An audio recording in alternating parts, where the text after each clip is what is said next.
Dati preoccupanti per le immatricolazioni auto nel mese di giugno 2025. Il dato nazionale parla di un meno 17,44% rispetto allo stesso periodo del 2024. I dati raccontano di un meno 20,38%.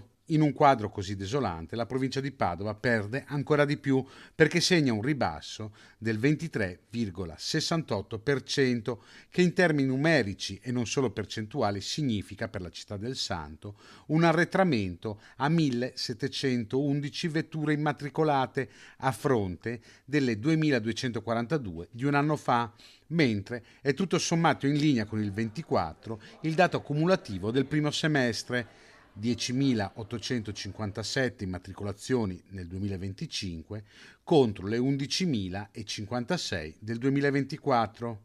Una crisi che i padovani che abbiamo intervistato spiegano in un solo modo.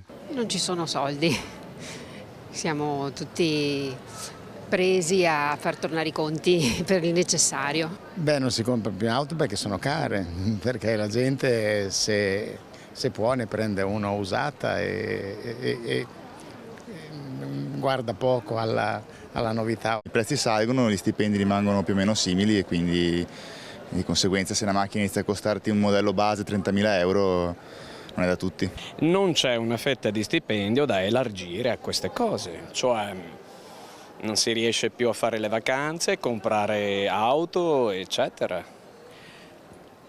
Gli stipendi sono gli stessi e la vita costa di più.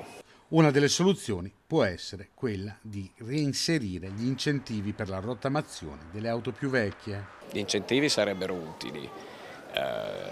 Sì, io detasserei le aziende, d'accordo, ma aumenterei gli stipendi come ha fatto l'Europa di circa il 40%. Solo in Italia non è stato fatto. Non credo che sia la strada giusta, i soldi andrebbero spesi in altro modo secondo me, non per le auto, ma per la sanità. Una curiosità, a giugno sono state immatricolate nella sola provincia di Padova 5 Ferrari, 3 Lamborghini e una Bentley.